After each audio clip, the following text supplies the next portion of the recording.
for the audio, or you can even watch back. Giving players all the props, or put them on blast. We don't give no hot takes, only talk facts. We're giving all our devotion, riding high on this wave of emotion. Going all out, yeah, cause this is our time. No, ain't no stopping us till we reach the finish line. All in, we came here to win. We're gonna give everything. S-I-C-K on the run. S-I-C-K, sick, sick. On fire, we're ready to fight. We'll bring the house down tonight. S-I-C-K on the run. S-I-C-K, sick, sick. Playing on the car ride, play it when you lounge. X and O, you know that we can hold it down. Shout out to my man Sammy, got it off the ground. And to all the listeners tuned in right now, got debates, analysis, and speculation. This is sports talk for the new generation. You know where to find us, got a reputation. Sick podcast, your #1 sports destination. We're giving all our devotion, riding high on this wave of emotion. Going all out, yeah, cause this is our time. No, ain't no stopping us till we reach the finish line. All in, we came here to win. We're gonna give everything. S-I-C-K on the run. S-I-C-K, sick, sick. On fire, we're ready to fight. We'll bring the house down tonight. S-I-C-K on the run. S-I-C-K, sick, sick. S-I-C-K, it's the sickest podcast. Tune in for the audio, or you can even watch back. Giving players all the props, or put them on blast. We don't give no hot takes, only talk back. S-I-C-K, S-I-C-K, S-I-C-K, S-I-C-K, S-I-C-K, S-I-C-K, S-I-C-K. all in, we came here to win. We're gonna give everything. S-I-C-K on the run. S-I-C-K, sick, sick. S-I-C-K, it's the sickest podcast. Tune in for the audio, or you can even watch back. Giving players all the props, or put them on blast. We don't give no hot takes, only talk facts. We're giving all our devotion, riding high on this wave of emotion. Going all out, yeah, cause this is our time. No, ain't no stopping us till we reach the finish line. All in, we came here to win. We're gonna give everything. S-I-C-K on the run. S-I-C-K, sick, sick. On fire, we're ready to fight. We'll bring the house down tonight. S-I-C-K on the run. S-I-C-K, sick, sick. Playing on the car ride, play it when you lounge. X and O, you know that we can hold it down. Shout out to my man Sammy, got it off the ground. And to all the listeners tuned in right now, got debates, analysis, and speculation. This is sports talk for the new generation. You know where to find us, got a reputation. Sick podcast, your #1 sports destination. We're giving all our devotion, riding high on this wave of emotion. Going all out, yeah, cause this is our time. No, ain't no stopping us till we reach the finish line. All in, we came here to win. We're gonna give everything. S-I-C-K on the run. S-I-C-K, sick, sick. On fire, we're ready to fight.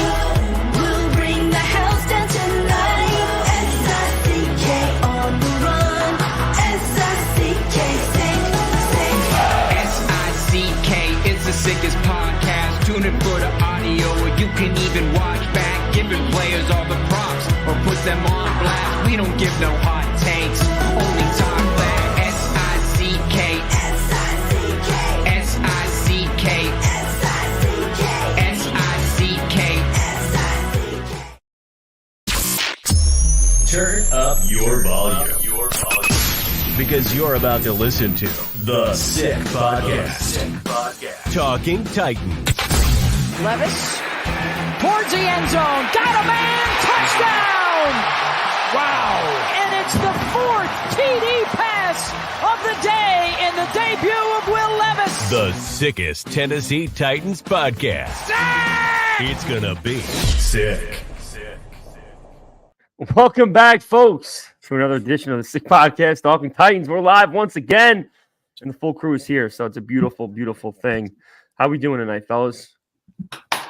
Could be better, could be worse, as is life, right? If you guys didn't know, I'll spill the beans. Could be better than Vinny's Wi-Fi, too. It appears that Jarett and Vin both got their behinds reamed by their bosses before we jumped on today. So, no, I'm just kidding. I'm just making it light. They probably didn't want me to say that, so I'll take some heat for that later. But guys, we have We're trying to be moguls like you with the new big race. No, let's see. There you go. Got it right back. All right, we're even. We're even. All right. Listen, folks, we have a phenomenal show today. I don't want to waste any time bringing our guest in for the day, Mr. Ben Arthur, who is with Fox Sports. He is an AFC South reporter. You can find his work on foxsports.com and the Fox Sports app, or follow him on social media at Ben Y. Arthur. Ben, how are you doing today, sir? Doing well, guys. How are you? Thanks for having me. Fantastic. It's excellent to have you on. We appreciate you taking some time out of your day to join us. Obviously, you got a lot of knowledge of our division from top to bottom.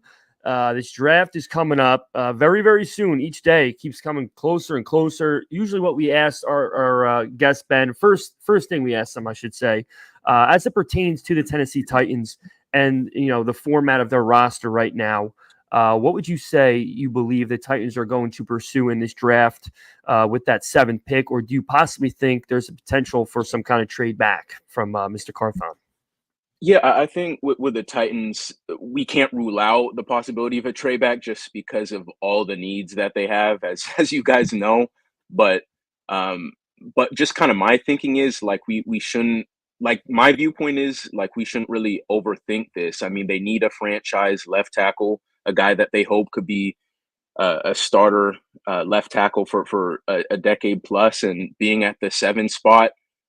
It's prime position to get that guy, whether it's a Joe Alt or it's a, Fashanu or whoever it is. I think you have a really good opportunity to get a guy there. But then again, like this is a really deep. We've heard it over and over again. This arguably is the best offensive tackle class, at least in the last 20 years or something like that. That's what scouts, draft pundits have kind of said over and over again. So maybe that means they address the spot like in the 2nd round or whatever. But I think for me, like everyone kind of has mocked an offensive tackle to the Titans at 7, and I kind of stick with that too. Like if a guy like I don't know if a Marvin Harrison Jr. or a Malik Neighbors, even a Brock Bowers, I think if a pass catcher of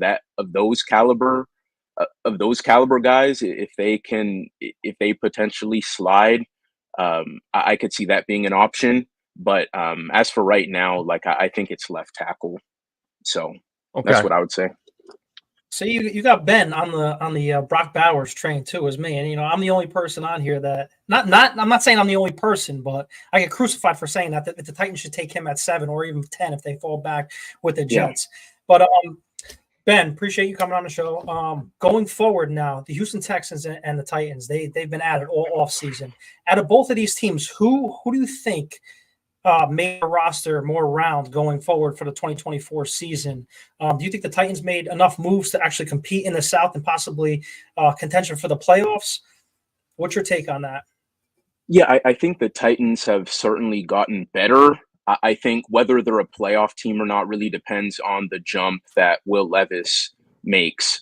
And they've certainly given him a chance to do so at this point, right? Like that they still have the hole at left tackle, of course, and we don't know who the right tackle is going to be. But adding Calvin Ridley in there, like 2 like number 1 caliber receivers, and just what the attention that he and DeAndre Hopkins are going to draw, and the opportunities it's going to open up for Chika Okonkwo and some other pass catchers, even the guys in the backfield like Tony Pollard and Tajay Spears, what that could mean for them.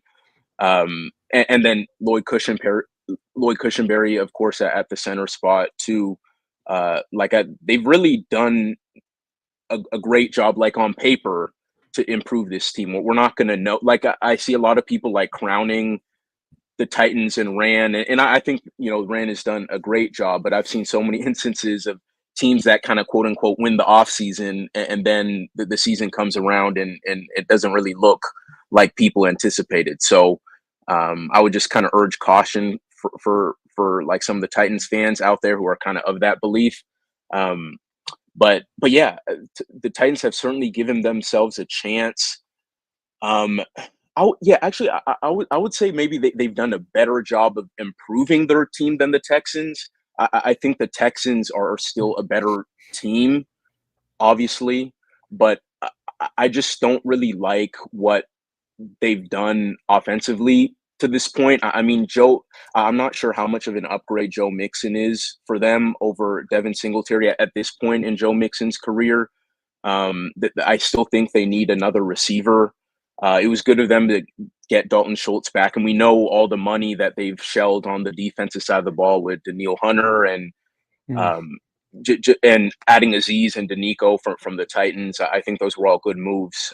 But I think for me, like their run game has to improve like very dramatically for them to really start to like climb the ranks in the AFC, in my opinion. And I just don't think they've really moved the needle in that regard.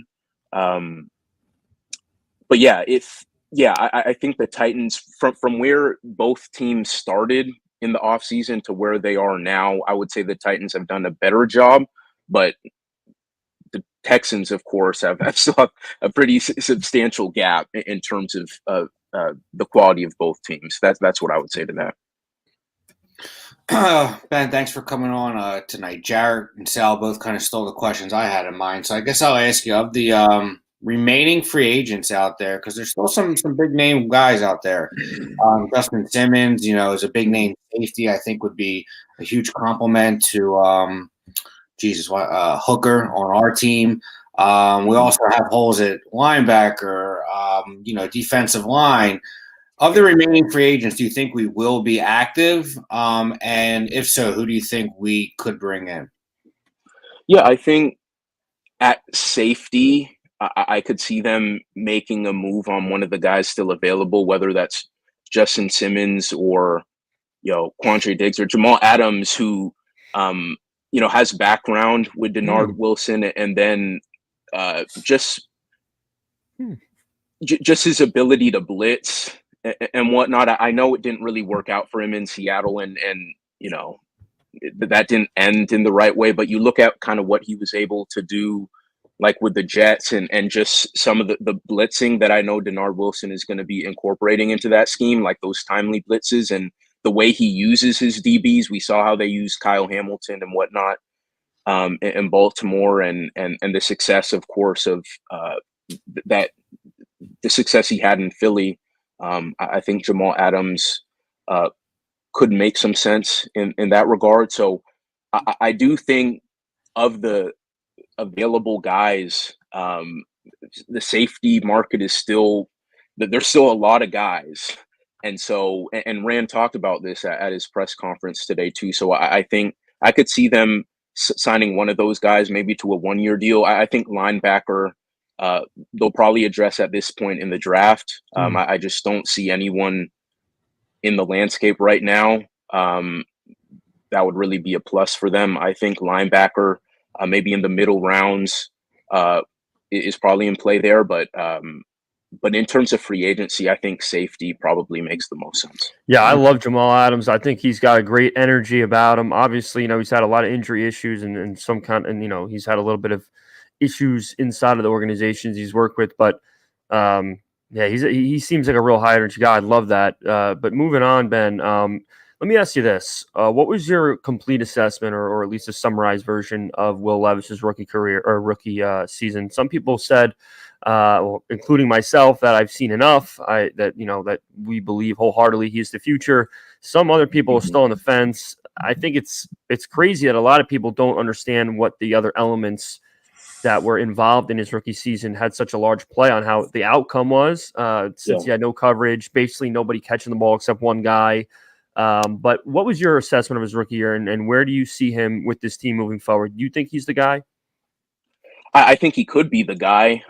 He certainly showed flashes, had some good moments. We obviously know the debut that he had against Atlanta. The Dolphins game, of course, stands out a lot. But as you said, I just don't. I don't think we have enough, or he didn't have enough for the Titans to really get a great assessment of him. The Titans O-line was just too bad. He didn't have a lot of time, any time really, in some situations, really for plays to develop. And then, as you said, too, just the wide receiver spot. It was really only DeAndre Hopkins who's making stuff happen on a consistent basis. And so I think the jury is still out. For me, he certainly has the potential, and yeah, I think he has all the tools to be successful. We know the arm strength, the toughness. He sees the game really well. He has a chance for sure, but I think that's like the whole point of this offseason, right? For them to put a team together that gives them the chance to properly assess, is he your guy moving forward or not? I think that's the ultimate goal of everything they're doing right now. That's why you bring in Lloyd Cushenberry. That's why you're probably taking a left tackle, if not at 7, really early in the draft. That's why you essentially overpay Calvin Ridley. You need and Tony Pollard. And so I mean, the Titans are going to find out one way or the other. I think they have a team at this point to really, minus left tackle, to really find out if he's the guy or not. So yeah, they're definitely taking advantage of the rookie deal, as is a lot of NFL teams with that rookie deal. We're surrounding him with the talent. We're on the verge of picking hopefully an all-pro Hall of Fame left tackle and Joe All or one of these guys at number 7 if we don't trade back.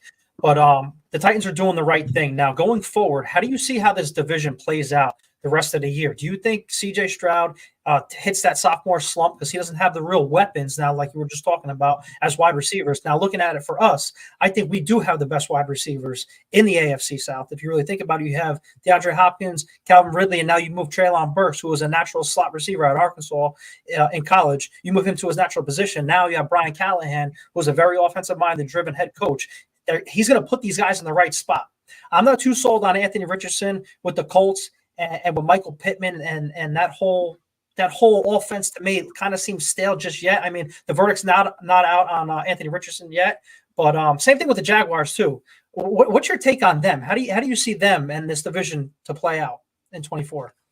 Yeah, I think the Texans are still like the number 1 team, but I mean, you mentioned your concerns about the Colts, but I mean, I think they could be really, really good. I mean, they were 1 game outside of the playoffs with Anthony Richardson playing like 170 snaps. Jonathan Taylor missed a lot of games. Jonathan Taylor and Anthony Richardson only played like 2 snaps together the whole year. So I don't think we should be discounting that and the threat, like that pass run threat that conflict that's going to present defenses with them on the field together. Of course, as you alluded to, like Anthony Richardson is still, pretty raw. A lot of the experiences that you would have wanted him to go through, if you're a Colts person, he didn't get to go through, those rookie, ups and downs. It was all basically all mentally, right? Just from the meetings and whatnot. So there are going to be some bumps there, but he showed a lot of flashes when he was on the field, like their explosive play rate, whether it's run or pass, they were up there at the top of the league. So I think the Colts are closer than people think. The Jags, I think I'm not as sold on the Jags right now. I think the Calvin Ridley loss is going to, that's really going to impact them. I mean, he was their most consistent receiver, most available receiver. Christian Kirk missed a ton of time. Zay Jones missed a ton of time. So I think for them, like I do like the Eric Armstead move. Like I think they've really assembled a pretty strong D line, and their new D coordinator Ryan Nielsen. He's a pass rush specialist, and we look at what Josh Allen, Trayvon Walker were able to do last season. So yeah, the Jags. I mean, offensively, I think the jury is kind of still out. For me, it's like, is Trevor going to rebound in the way they want him to, especially without having Calvin Ridley in the fold now? I don't know. And yeah, so if I'm ranking the teams in the division right now, it would be Texans, Colts, Jags, Titans. We're gonna get a lot of heat in the comment section right there. Yeah, we love that though, Ben. We're happy you said that. Believe me when I tell you. Yeah, I'm just trying to be honest as someone who looks at the division holistically. I mean, obviously, I covered the Titans only for a couple years, but now that I kind of have like that macro picture of the division and what I've seen from each team, that's kind of what I would say in terms of the pecking order as of right now. That's purely on paper without having seen anything or whatever. So that's now I'm assuming, Ben, because we think we're going to finish last in the division, and even though we made moves, we have ways to go still. So I was going to ask you next, do you think, even though you might not think we have a chance at the division, do you think we can surprise some teams, surprise the league really, and finish 9-8, maybe contend for that last wild card spot? Do you see that maybe being our ceiling, or do you think this is a year where we're just hoping that the players we signed pan out, that Will Levis is the guy, and that we compete and win 6 or 7 games? Yeah, look, just because I say like the Titans right now are like last in my pecking order doesn't mean I think they're not like competitive. Like we talked about in the beginning, I think they've gotten a lot better. They've as we talked about, like I think they've really given Will Levis a chance for success. That secondary is looking real nice. That receiver room is probably the best in the division. And look, we saw what Houston and Indy did last year. If you remember, everyone going into the year thought they were only going to win 4 or 5 games. Indy wins 9 games. Houston wins 10 games and a playoff game as well. So I think they could. This is going to be one of the more competitive divisions in the NFL. Like the AFC South is kind of been an overlooked division for so long, but because of like the quarterback talent, the way these teams are coming together, like this is a division on the rise. And so even though I think the Titans are maybe at the bottom of the 4 right now, it doesn't mean I don't think they'll be competitive. I think 7 games, 7 wins, like right now, that's probably what I'm looking at. Like if Will Levis really takes that step, then I think the other teams should really, probably start to be worried at that point. But yeah, I think wild card is certainly in play. And then look, like the Texans are going to have a first place schedule. And then, of course, the possibility of CJ having a slump of the second year, or like maybe not playing as kind of that high level, maybe a couple notches down in year 2. That's totally possible as well. So there are so many factors there, but I do expect the Titans to be competitive for a playoff spot. Yeah. So what Ben is saying, he's taking the over 6.5 wins for the Tennessee Titans. Well, yeah, we got at the 7th spot. This time it went from 5.5 at plus 115, and I think a lot of people, including myself, jumped on it, and they moved that to 6.5 already. So, I mean, we won 6 games last year, and we only got better, in my opinion, on paper. And that division, the last 3 years has had 3 different winners: Houston, Jacksonville, and us. We won the 2 years before that. So in the last 4 years, 3 teams have won the division. So I think the division's up for grabs. CJ, they'll have tape on. Jacksonville, I don't think anyone is told on at this point. And Indy is a question mark because of who knows what you're going to get out of Anthony Richardson. So I just think, in my opinion, I just don't think they did anything, the Colts, this offseason to help Anthony Richardson. No. No, you but see Colts Twitter just yeah, benching Ballard. I think that's another story.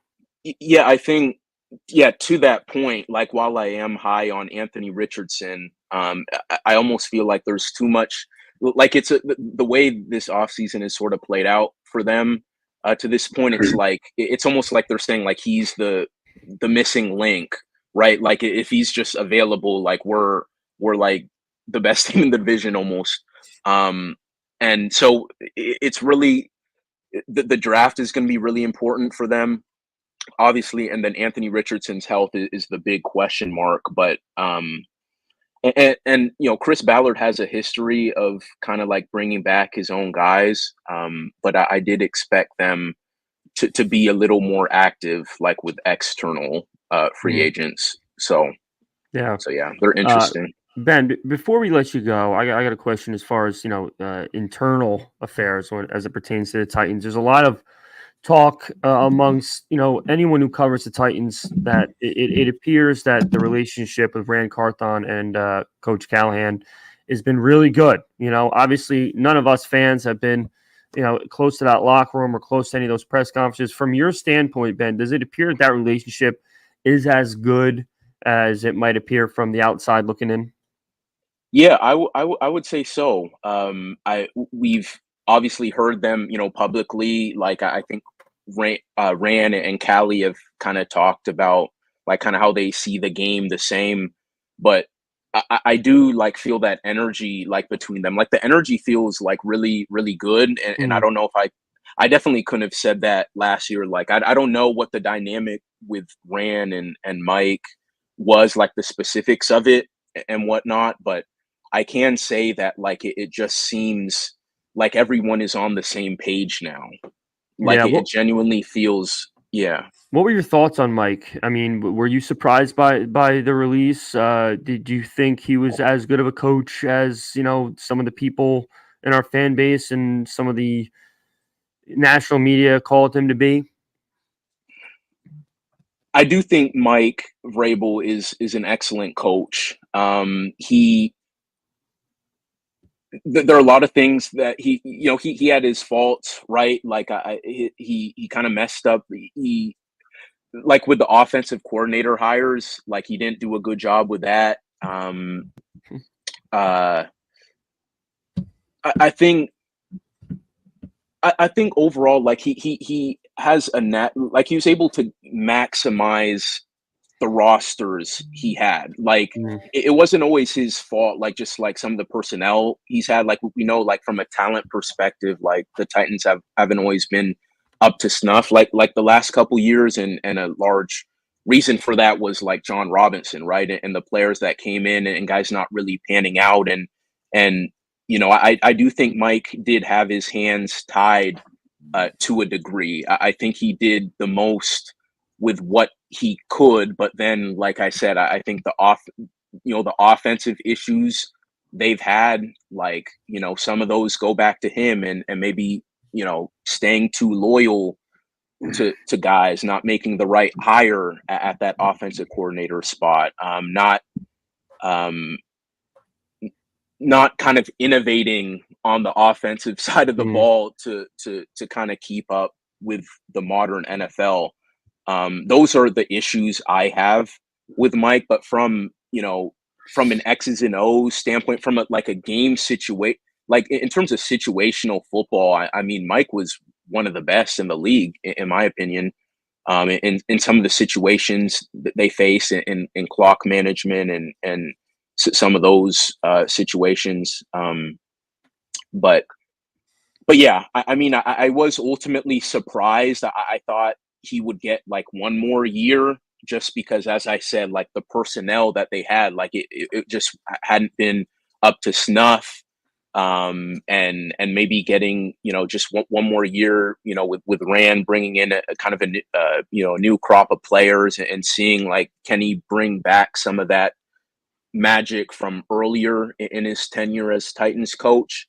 But yeah, so I was surprised, but I think ultimately, like, the sense I get now is like everyone is on the same page now. I think like there's a cloud a dark cloud that's like no longer there. Yeah.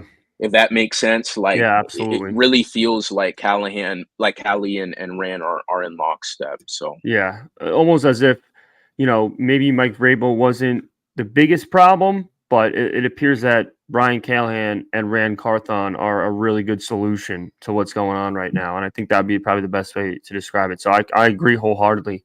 I wanted him gone a long time ago. I'll be honest, but at the end of the day, we're moving on, and we're only looking forward. We're not looking back. So, Ben, I want to personally thank you so much for joining us today. Obviously, I can't imagine how busy you are with the draft just around the corner. So thank you so much for taking the time to speak with us today. Let me let everyone know who's watching again where you can find Ben's work. Ben is with the Fox Sports Network. He is the AFC South reporter.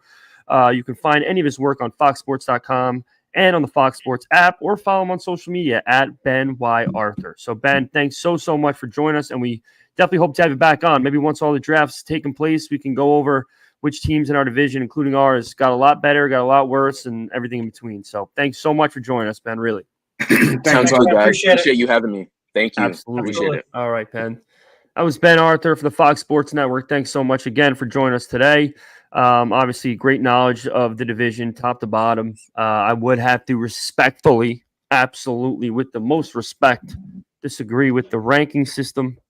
But I think most people that are watching would probably agree as well. I think a lot of people sleep on our offense, man. I don't think anyone understands like the additions that we made. It's gonna take some bumps. It's gonna take some bumps. It's a brand new offense. It's a lot of recency bias too in the sports world when you're looking at the way teams are judged and whatnot. In the last 2 years, we've missed the playoff. We have a young roster, a new head coach, so I understand it. But I mean, listen, it's a year-to-year league. You don't know. The Eagles were 7-9 the year before they won the Super Bowl. They took that league by storm. Not saying we're going to do that, but the Bengals were what 5? Oh, yeah, better quarterback than them. The Bengals are 5-11. Then they went to the Super Bowl the next year. I mean, you could turn it around fast. So it's I understand the bias against us, but we'll see come September. The biggest thing going forward now, with less than a month away from the draft, Rand has to address. And I wouldn't even say safety, because we can try to get away with safety on a 1-year deal. I like what you said about Jamal Adams, though, on a cheap 1-year deal. I don't want him. He's way too injured for me to play, especially with Hooker and that vaunted secondary that we have now. He can't hurt, though. But we need D-line and we need edge. So I'm going to come out with a mock draft later this week that Sam is going to be posting for mock 2.0. And I think I'm going to attack the defensive side of the ball a little bit, because I think we're pretty much set, fellas, on the offensive side of the ball. If we do go Joe or a tackle within 7 to 12, if we trade back, we're pretty set up at that position. I think we have an in-house right tackle, Chris Hubbard. They may want to work with him. MPF, they may want to work with him with Bill Callahan. I'm okay with that for this year. As long as you get that blind side for Will Levis and you protect him, I'm good with that. The offense is going to thrive. It's going to take some bumps, because it's Will Levis's fourth offensive coordinator in the last 4 years. So he's going to get accustomed to this. He may pick it up. There may be bumps a little bit, and it may take off mid-season. So we'll see what happens with that. But the defense needs to be addressed very fast. Absolutely. But one thing I want to bring up, and I'm glad our main man, DJ Wetfloor, brought it up. We all thought that the Texans were going to be bad last year. Obviously, they weren't.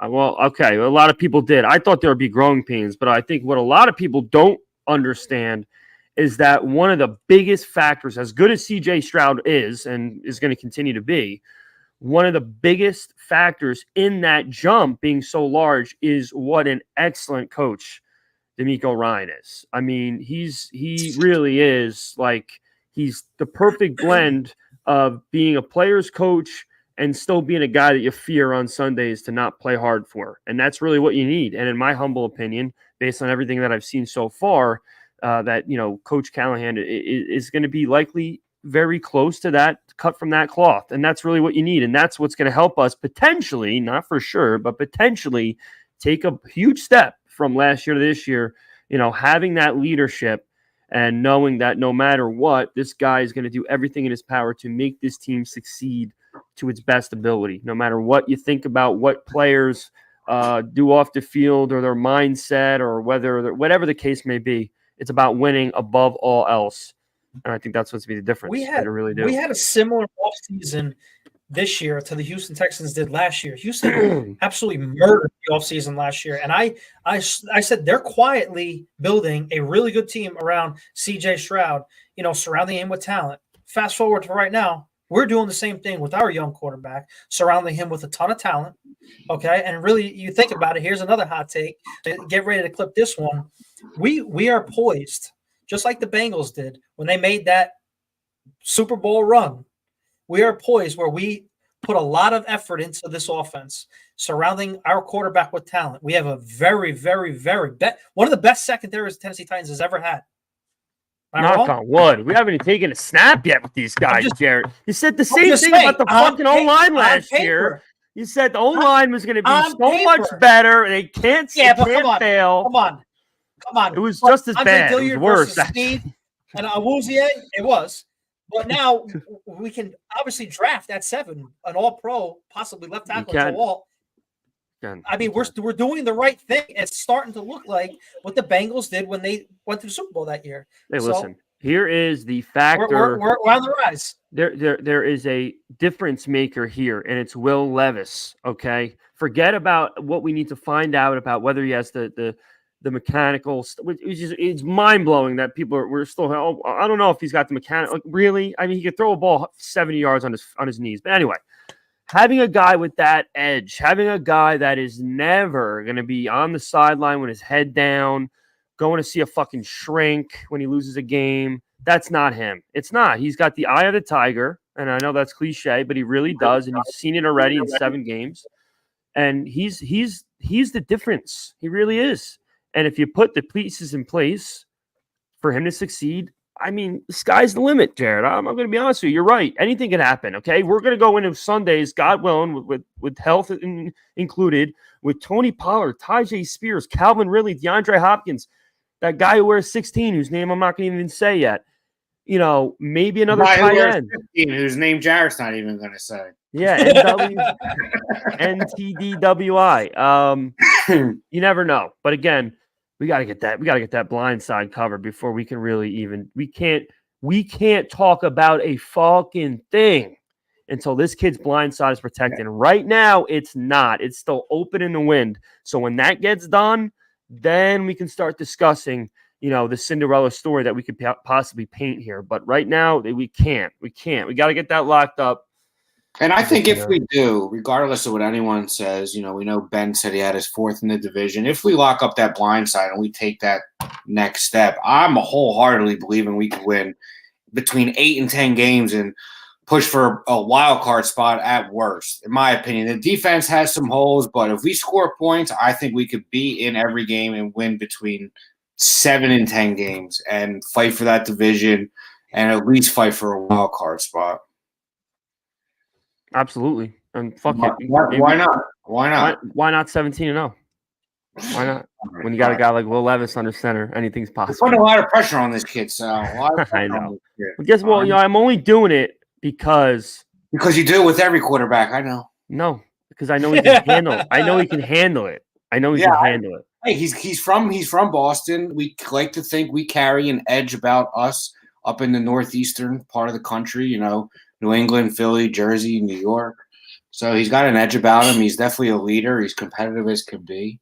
I mean, there's a real because everyone wants to say CJ Stroud. They're going to have film on him. They're going to have 8 games of film on Will Levis too. Yeah. So it's not going to be with no protection. And no wide receivers. Yeah. Wait till he's got Calvin Ridley fucking 1-on-1 down the sideline, and he's just going to be able to say, okay. Have you started practicing your line that, Sal? He's got Brock Bowers crossing over the middle. For down the shorter summer, I'm 29 in real life. Yeah. I'm 25 on paper. Well, I can't even say that because I'm not even 29 in real life. Yeah, you're 30. Well, I'm 30 in real life. I'm 30 in real life, but in the I don't know. I'm going to come up with something. It's going to be good. But regardless, guys, we're going to wrap up today. We said before the show we're going to keep this one, shorter than that. Here we go, 45 minutes later. But that's just what we do. We love it. We say we're going to take a lighter break, and then once we get into it, it's wraps. But again, guys, everyone who joined in today live, as always, we appreciate your support. If you're not subscribed to our YouTube channel, please do so, and as well as our Twitter account. Sick Podcast Talking Titans. We're on each week. We like to give you guys the best content possible, and the more support we have, the easier that's going to be to do. So make sure you follow, like, comment, subscribe, the whole 9 yards, no pun intended. And we're going to wrap it up for tonight. So anything you guys want to shout out before we roll out? That's it. That's it, guys. Hope everyone has a phenomenal rest of their week. We want what? Brock Bowers? Was that what you said, Jarett? No, I'm gonna start on the 2.0, and Brock Bowers may be on that list. So he might be. Well, he better be at 15. Then he better not be at 7. We're here for the content. Yeah. What, Vin? 3 weeks from Thursday. 3 weeks from Thursday. Yep. 3 weeks from Thursday before everything changes. We get that blind side locked up, or we get the greatest receiving core in the history of the National Football League. So I'm pretty excited because one of two things is happening. I'm going to manifest it. And I've been doing real well manifesting things when it comes to this football team, Chad, if you've been keeping count. But with that being said, I'm going to stop patting myself on the back. We're going to wrap up tonight, guys. Hope everyone has a phenomenal rest of their week. And as always, tighten up. Sammy, send us out. And that's a wrap. Hope you don't miss us too much until next time. Follow the Sick Podcast Talking Titans on YouTube, Instagram, Facebook, Google Play, and Apple Podcasts.